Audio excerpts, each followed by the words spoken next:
Alors, Kia dévoile les tarifs de son Kia PV5 Passenger, le van électrique de la marque. Lors de la présentation globale, Kia avait montré les visuels de la version Passenger avec ses larges baies vitrées. En revanche, on avait su que les prix de la version fourgon qui débutait à 33 500 euros. Désormais, on a les prix pour la version Passenger. L'utilitaire familial qui repose sur la plateforme IGMPS débute à 39 550 euros. Pour ce prix, à 51,5 kWh de batterie seulement. Un moteur de 122 chevaux seulement, 288 km d'autonomie. Il s'agit de la finition essentielle, et il faut compter 42 100 euros pour la version Plus. Par rapport à l'essentiel, elle a déjà bien noté, la version Plus reçoit des caméras à 360 degrés, système de détection des radars, des parkings latéraux ou encore une pompe à chaleur. On peut déplorer que cette option ne soit pas d'office sur le modèle. Une batterie de 71,2 kWh est disponible, avec un moteur de 163 chevaux et 400 km d'autonomie.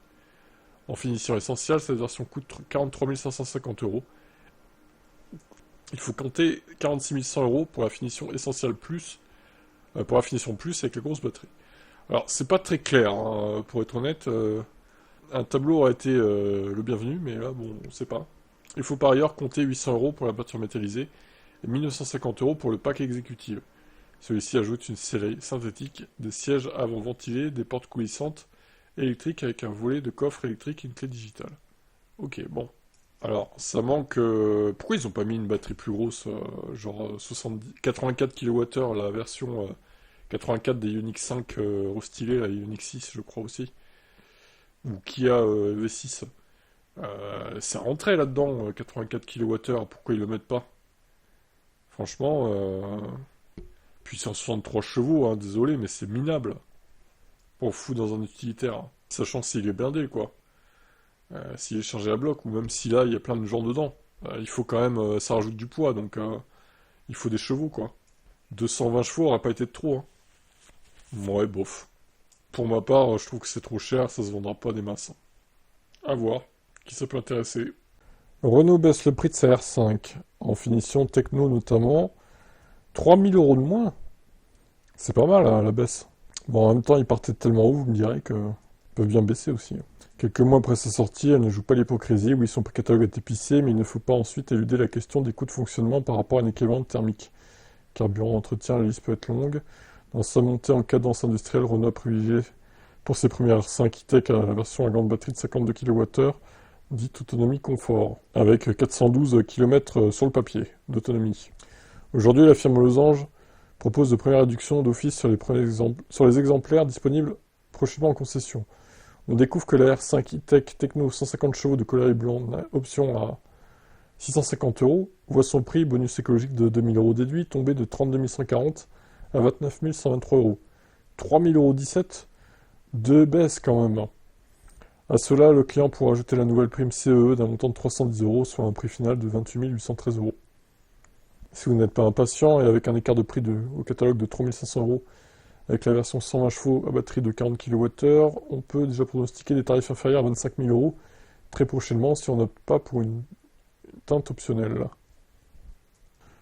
Une fois que l'on a dit ceci, on peut pousser la réflexion encore plus loin. La version d'appel avec sa puissance 90 chevaux et la petite batterie, mais aussi des plastiques intérieurs et un équipement réduit, tombera avant les 12 prochains mois sous la barre des 20 000 euros.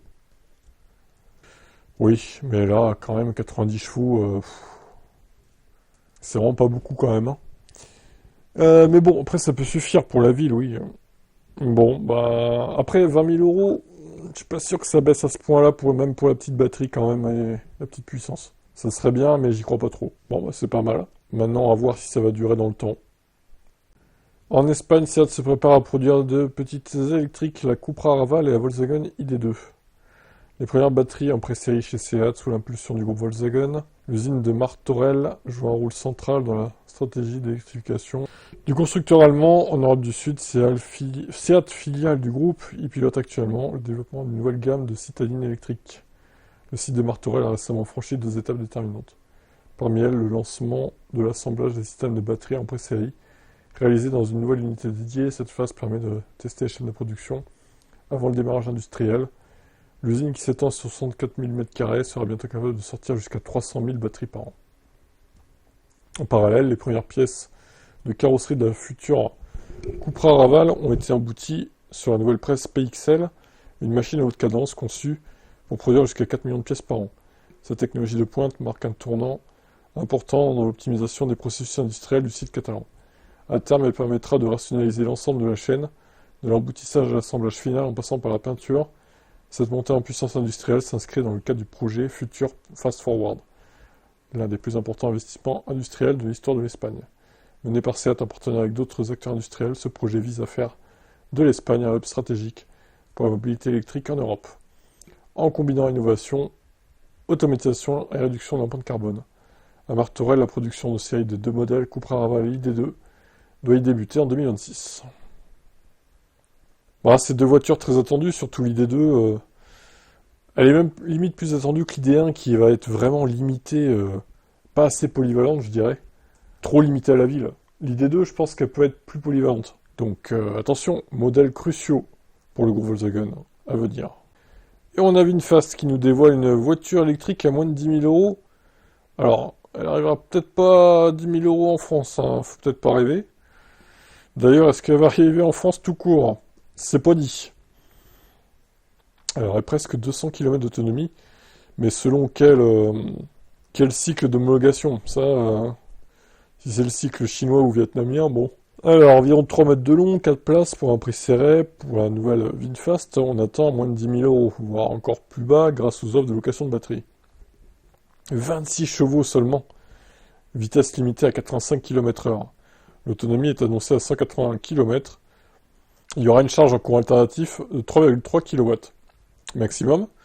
Et une charge en courant continu de 12 kW. D'accord. Alors, elle a 180 km d'autonomie, combien elle peut avoir de batterie? Je dirais 15. Comme la Ion, quoi. Peut-être 20. Je sais pas, je saurais pas trop dire, hein. Parce que si c'est le cycle chinois, c'est plutôt 110-120 WLTP, quoi. Ouais, c'est pas clair. Ce nouveau modèle a été pensé pour le marché local et pourrait trouver preneur dans d'autres pays d'Asie. Sa venue en Europe n'est pas prévue pour le moment. Sur notre marché, la Migno Green serait homologuée en quadricycle. Ah oui, en plus. Donc, bon. Pour être sûr qu'il arrive en Europe, hein, quand même, cette voiture. Ça fait très, très voiturette. Après, pour une voiture sans permis, si, ça peut faire le job. Même si là, bon, elle va plus vite qu'une voiture sans permis, pour le coup, vu qu'elle va à 85. Entre ça et une Citroën Ami, moi, je préférerais peut-être ça, quand même, hein. Mais bon, elle serait plus chère qu'une Ami, quoi qu'il arrive, en Europe, donc bon. Mais bon, ça fait plus voiture que la Citroën Ami, c'est ça que je veux dire, quoi.